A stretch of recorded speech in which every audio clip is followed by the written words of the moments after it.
사랑하는 우리 성도님들 모두 건강히 잘 지내시는지요? 또 성경 읽어 가시는 것은 어떠신지 모르겠습니다. 여러분, 우리가 마음을 단단히 먹고 대단히 굳센 의지를 발휘해서 끊김없이 성경을 읽는 것 너무너무 훌륭하고 소중하지만 귀한 것이지만 저는 그것보다 훨씬 더 이것을 실천해 가는 가운데 우리의 의지에 약한 것, 또 이러저러한 우리의 부족함이 드러난다 할지라도 언제든 그것을 알아차리고 마음을 다시 새롭게 하여서 시작하는 것, 다시 시작하는 것, 그것이 훨씬 더 소중하다고 믿습니다. 우리의 삶 가운데 우리가 실천하는 모든 그 영적 실천에 있어서 이러한 것, 마음을 다시금 먹는 것, 마음을 새롭게 하는 것, 그것이 굉장히 중요한 자질입니다. 혹시 지금 성경 읽기가 잠깐 끊겨 있었다 하실지라도 전혀 괴념치 마시고 하나님 앞에서 다시 마음을 일으켜서 계속해서 성경을 읽어 가시기를 간절히 바랍니다. 오늘은 저와 함께 사사기에 대한 서론적 내용을 살펴보시겠습니다.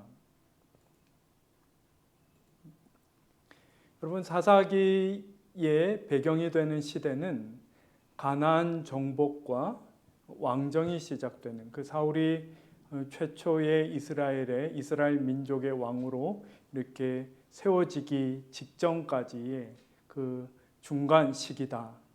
대략 주전 1200년에서 1050년경까지다. 이렇게 학자들은 이렇게 얘기합니다. 근데 이 시대는 어떤 면에서 정치적으로는 그 이스라엘의 가장 불안정했던 시기였다. 이렇게 말할 수 있겠습니다. 여러분, 이 시기에는 중앙에서 이스라엘을 다스리는 사람이 없었습니다. 다시 말해서 왕이 없었던 것이죠. 아직. 왕 대신에 사사라고 불리는 사실은 족장에 가까운 그 지도자들이 백성들을 다스렸습니다. 여러분, 그 일부 사사들은 다툼을 해결하는 재판장과 같은 역할을 했습니다. 실제로 이제 이 사사기의 그 영어 제목을 보면 judge 이렇게 되어 있죠. 판사라고 번역되는 그런 용어인데요. 사실은 이 사사들은 그런 판사라기보다는 오히려 주변 나라나 사막으로부터 침입해 오는 그 대적들과 싸워서 전쟁을 치르는 그런 군사적인 지도자 역할을 했던 사람에 훨씬 가깝다. 이렇게 생각하시면 되겠습니다. 이스라엘의 내적 상황도 저희가 조금 살펴봐야 할 텐데요. 여러분, 우리는 여호수아서를 읽으면서 이렇게 12지파들이 이렇게 적절하게 땅을 분배받고 한 나라를 이루었구나. 이렇게 생각하는 경향이 있지만 사실은 그렇지 않습니다. 여러분, 이스라엘 지파들은 가나안 땅에서 서로 이웃하여 살기는 했지만 그 관계는 사실 그리 긴밀하지 못했습니다. 때때로 이웃 지파끼리 힘을 모아서 함께 적들을 막아내고 기도하고 또 예외적인 경우로 12지파가 동맹을 맺어서 어떤 한 문제를 해결하긴 했지만 근본적으로는 거의 결속력이 없는 여러 시족 사회가 그냥 모여 있는 그런 형편이었다. 이렇게 생각하시는 것이 사사기를 이해하시는 데 도움이 되겠습니다. 사사시대 이스라엘 지파들은 자기들이 정복한 땅을 여러 적으로부터 지켜야 했습니다. 이것이 사사기의 가장 중요한 외적인 배경, 그 상황이 되겠죠. 여러분, 앞서 나온 여호수아서를 읽으면 우리는 가나안 정복이 다 끝난 것처럼 그렇게 여길 수 있지만 사실 그 이후 사사기에 해당하는 그 시대에도 이스라엘은 아직 그 땅 원주민들과 함께 가나안 땅을 나누어 써야 하는 그런 상황이었던 것이죠. 이런 상황이라는 것이 결코 평화로운 것이 아니었고 그 땅을 서로 차지하기 위해 끊임없이 크고 작은 투쟁을 벌여야 했던 그런 시기가 바로 이 사사기의 배경이 되는 그런 시기였던 것입니다. 그래서 여러분 사사기의 21장까지 있는 이 사사기의 내용은 크게 세 단계로 이렇게 분류해서 저희가 생각해 볼 수 있겠는데요. 1장에서 2장 사이에서는 사사 시대에 그 시대에 공통적으로 그 시대를 관통하는 어떤 일반적인 그 시대적 특성을 우리에게 보여주고요. 3장에서 16장 사이에서는 여러 사사들의 이야기를 통해서 앞서 1, 2장에서 말한 그 특성이 어떻게 반복되고 있는지를 우리에게 잘 보여주고 있습니다. 그리고 사사기가 마지막 17장 끝부분에 해당하는 17장에서 21장 사이에서는 사사기의 끝무렵 그 시대의 그 상황이 정말 어떠하였는지를 어떻게 무질서하고 혼란스럽고 하나님 앞에 악하였는지를 마지막 부분에서 우리에게 보여주고 있는 것입니다. 먼저 그 1, 2장에 해당하는 부분에 대해서 저희가 좀 생각해 볼 필요가 있겠는데요. 2장 11절에서 23절 사이에 내용을 사사기 통독을 시작하시며 사실은 먼저 한번 읽어보시는 것도 굉장히 좋겠다 하는 생각이 듭니다. 사사기에 나타난 바로 이 그 구절들에 사사기를 관통하는 핵심적인 윤곽이 잘 요약되어 있기 때문입니다. 사사기의 역사 가운데 반복되는 그 패턴, 사실은 그 이후 왕정 시기에도 그것이 반복되기는 했었는데요. 그 패턴이란 것은 바로 이스라엘이 불순종함으로 심판을 받게 되고 심판을 겪은 끝에 회개함으로 하나님께서 그들을 회복시켜 주시는 순환의 과정인 것이죠. 그런데 문제는 무엇입니까? 이 사이클이 한 번만 도는 게 아닌 것이죠. 심판 끝에 회개하고 회복되었으면 금방 생각하면 정신을 차려서 이후로는 하나님 앞에 합당한 삶을 살아야 했을 텐데 그 회복 이후에 또다시 어떤 일이 벌어지는 것입니까? 불순종의 나락으로, 그래서 심판의 나락으로 떨어지는 그런 일들이 계속해서 반복되는 것이죠. 그런 면에서 이 사사기가 얘기하는 전제하는 바가 무엇이냐 하면 이스라엘의 그 삶의 조건, 그들의 생존 여부는 사실은 그들의 하나님에 대한 신실함에 달려 있다는 것. 그렇게 하나님께 충실하지 못할 경우 그들에게 심판이 임한다는 바로 그것이죠. 그것이 바로 이스라엘 역사를 해석하는 성경적 관점, 해석의 기준인 것입니다.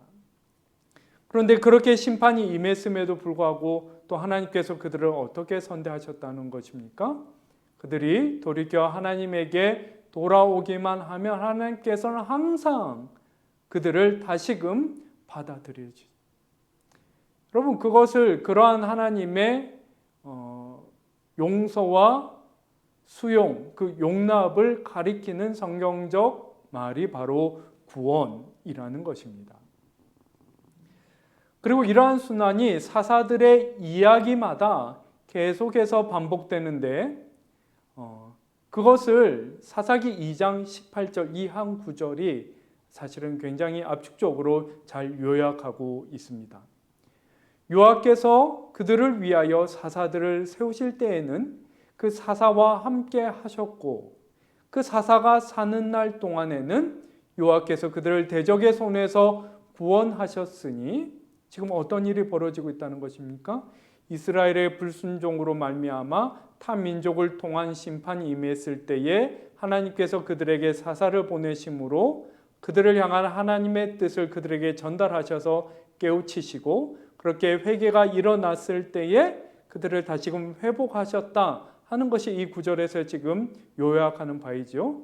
여호와께서 그들을 대적의 손에서 구원하셨으니 이는 그들이 대적에게 압박과 괴롭게 함을 받아 슬피 부르짖음으로 여호와께서 뜻을 돌이키셨음이거늘. 마지막에 뭐라고 되어 있습니까? 돌이키셨음이거늘. 그런데 이후에 또 어떤 일이 반복되는 것이죠? 그 모든 일을 겪은 이후에 하나님의 백성은 놀랍게도 끊임없이 다시금 불순종으로 이어지는 그것을 반복하다라는 것이죠. 2장 6절에서 16절을 보시면 아까 11절에서 18절 사이에 그 내용이 잘 요약되어 11절에서 23절 사이에 이 패턴이 잘 요약되어 있었다 이렇게 말씀드렸는데 그 앞선 6절에서 10절에는 그 사사기 이전 여호수아 시대의 그 상황을 나타내고 있는데요. 이 구절이 들어가 있는 것은 여호수아 시대의 이스라엘 백성들이 어떻게 하나님 앞에 순종하였는지와 여호수아 죽음 이후 소위 사사 시대로 접어든 이후 그 이스라엘이 어떻게 하나님께 불순종하였는지를 서로 비교, 대조하기 위해서 이 구절들이 있는 것이죠. 그 이후 세대들은 이방신을 받아들이는 방식으로 하나님을 배반하고 그렇게 불순종했다라는 것입니다. 이에 하나님께서 이스라엘에게 진노하셔서 그들을 심판하시되 어떠한 방식으로요? 대적들을 보내어 그들을 패하게 이스라엘이 패하게 하심으로 그들을 벌하셨다라는 것이죠. 그러나 하나님께서 이스라엘 백성들에게 군사 지도자인 사사들을 보내셔서 끊임없이 다시금 기회를 주시고 그들을 그렇게 다시금 구원하셨다라는 것입니다. 그럼에도 불구하고 사사가 죽으면 그래서 한 시대를 이끌던 그 지도자가 이렇게 사라졌을 때 이스라엘 백성들은 끊임없이 다시금 이방인을 섬기는 그 타락, 영적 타락에 빠져들었다라는 것이죠. 그런데 이러한 순환이란 것이 사실은 사사 시대에 끝난 것이 아니라 이후 왕정 시대에도 사실은 계속해서 반복되었다 하는 것을 저희가 알 수 있습니다.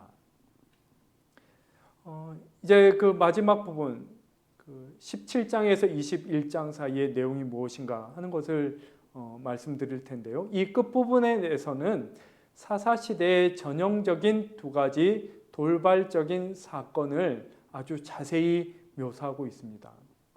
여러분 사실 먼저 제가 말씀드리면 17장에서 18장 사이에는 이제 미가라는 인물이 나오지요.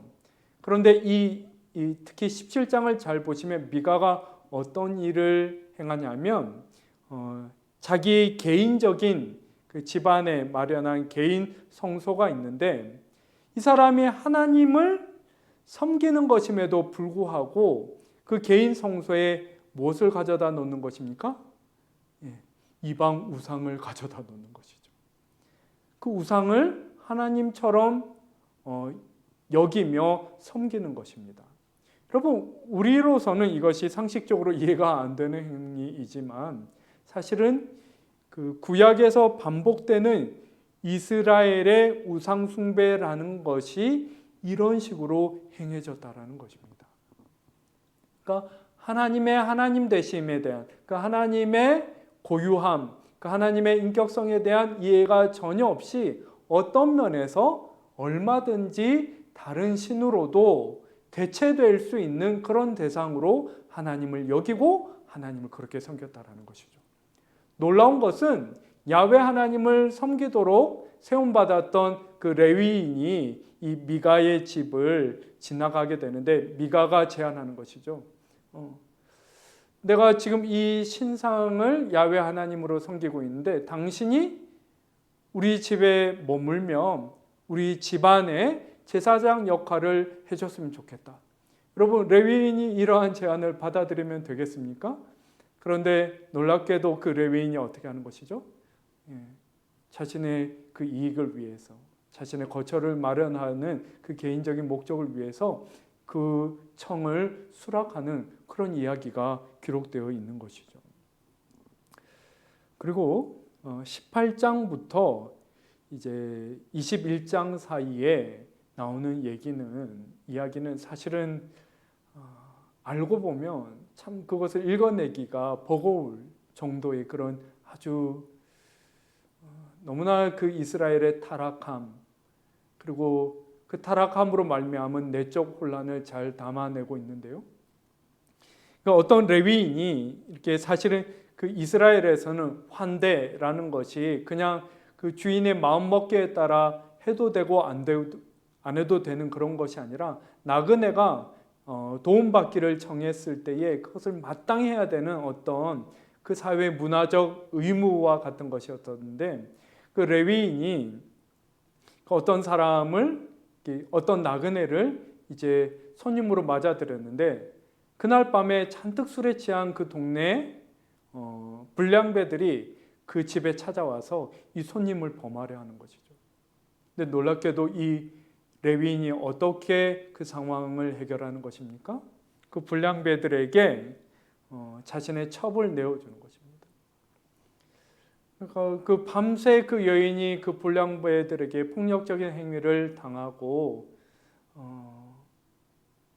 결국 목숨을 잃었던 것입니다.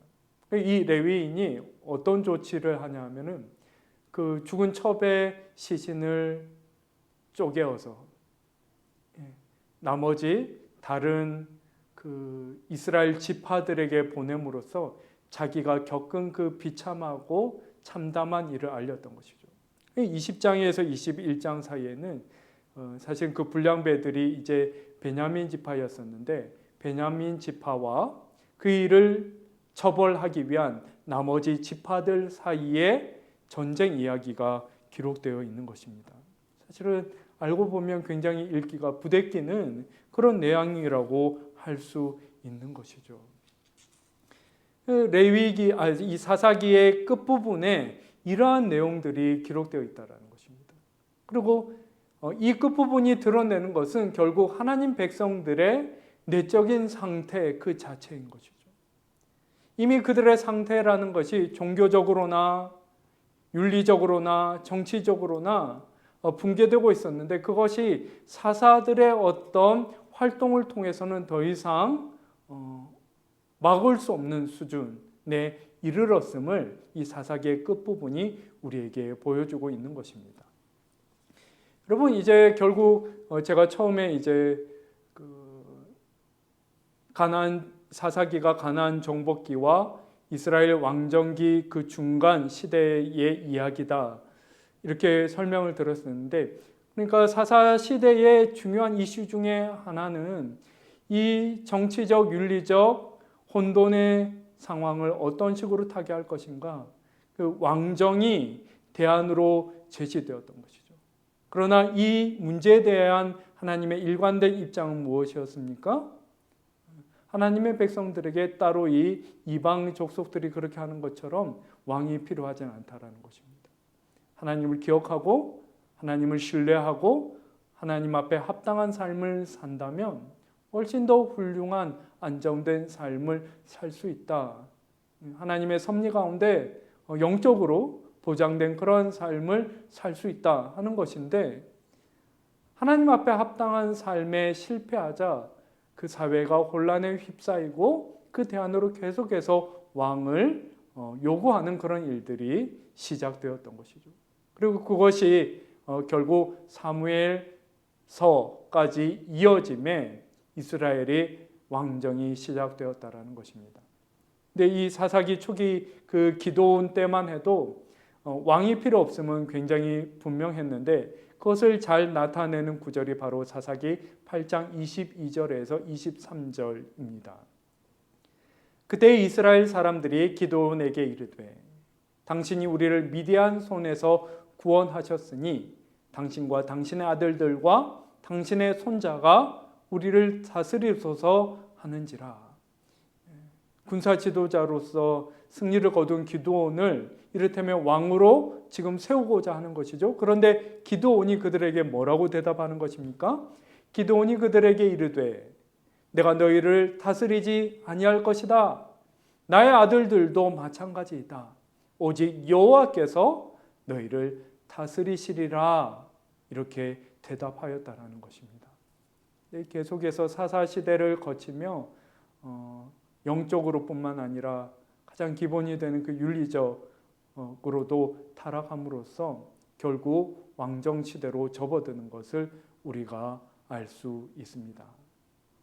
여러분 그 사사기 9장에 보시면 액자처럼 그 아비멜렉이라는 인물의 이야기가 나오는데 이제 힘을 지닌 그리고 자신의 사람들을 거느리고 있는 이 아비멜렉이 스스로 왕을 자처하죠.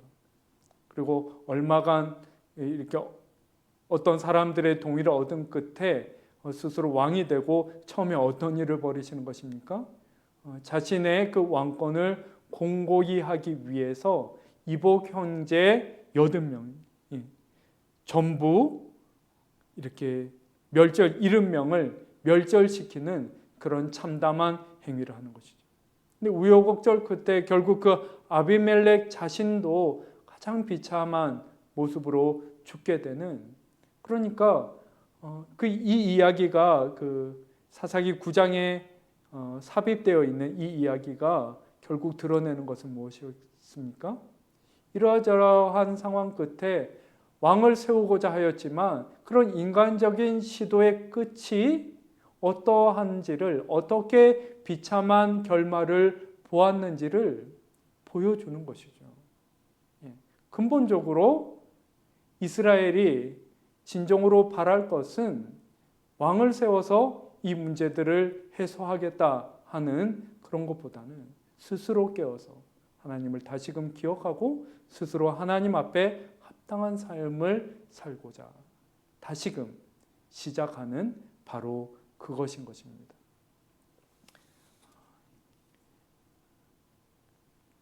그 사사기에서 가장 유명한 구절이지 않습니까?